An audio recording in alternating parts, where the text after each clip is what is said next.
face. Alright. So, what your controller probably looks like is something like this, where with 0 force, the control stick moves. This is obviously something that happens after, well, how long has the 64 been out? Like 15, 20 years? What you want your control stick to look like is something like this, where the control stick moves maybe a little bit, not that much. Ideally, you don't want it to move at all, but that takes a little bit of time to get working. What you don't want it to look like, so I can grab the controller really quickly. What you don't want it to look like is this. Specifically note that the side looks like a GameCube controller. This is something you buy third-party and you install yourself. Notice how it does not move at all with any force. 0 force, 0 movement. Are you kidding me? Huh? Nothing. Nothing. Alright.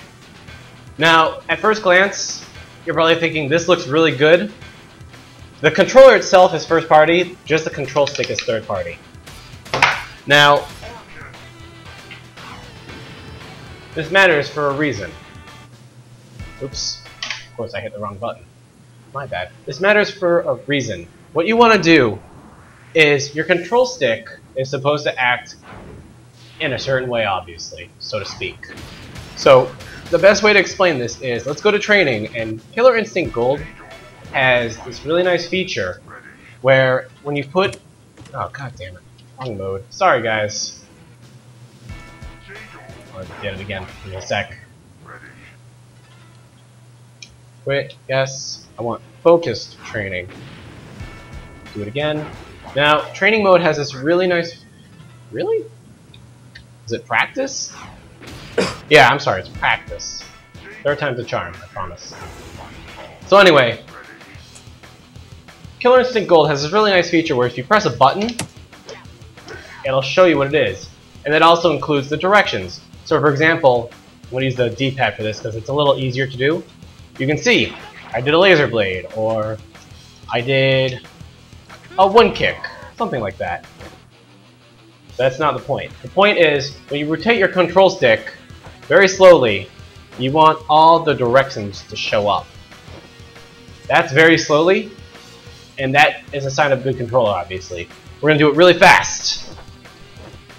Now, look for any missing inputs. That should not happen. Down, left, left, left, up, etc.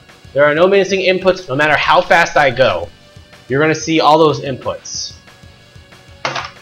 Now, we're going to go to the third-party one. We're going to switch out the red controller that you saw earlier for the black one. We'll do it one more time. Slow. Up, left, or up, right, down, left, up. Looks like a good sign. But what happens when you do this? Notice how it's not showing all the directionals. Obviously, this is a sign of a bad control stick. Now, you might be wondering, why does this matter? Why would I ever need to worry about this?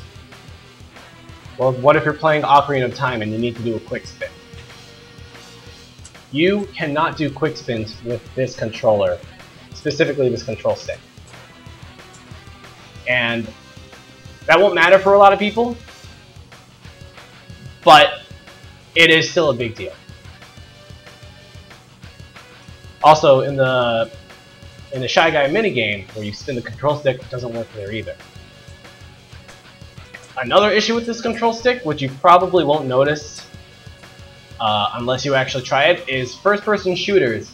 The sensitivity is really off. For some reason, like the center, or like how the scaling works from middle to out, it's supposed to be sort of a constant between the two. So obviously, if you push it up halfway, the sensitivity will be half up. But for some reason, with this weird control stick, it doesn't scale appropriate. It's a logarithmic growth. So if you ever play a first-person shooter, it's gonna feel really weird.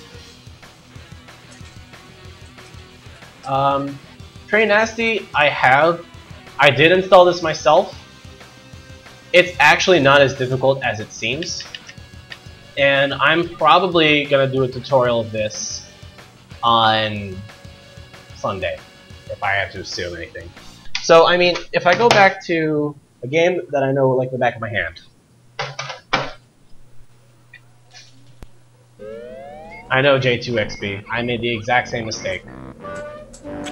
It sucks because I liked the first one, and I got another one, and then I found out about these issues.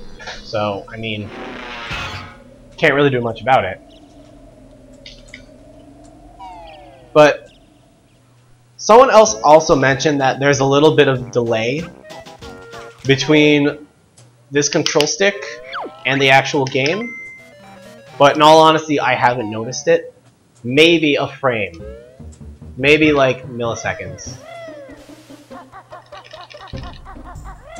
But I mean, this is probably what your first experience will be. You'll play it, and it's like, okay, this is good. This is fine. So, if it's not that big of a deal to you, you might be able to get away with it. Just keep in mind that it's not a good control stick. It's not atrocious, it's not unplayable, but as of right now, the best control stick you can use is first party. And come Sunday, I'm probably going to do a quick tutorial on how to take apart this controller. Not this one specifically, this one. And show you guys what the inside looks like, not to be afraid, what to do right or wrong, and just what to do with it if you want to fix it up.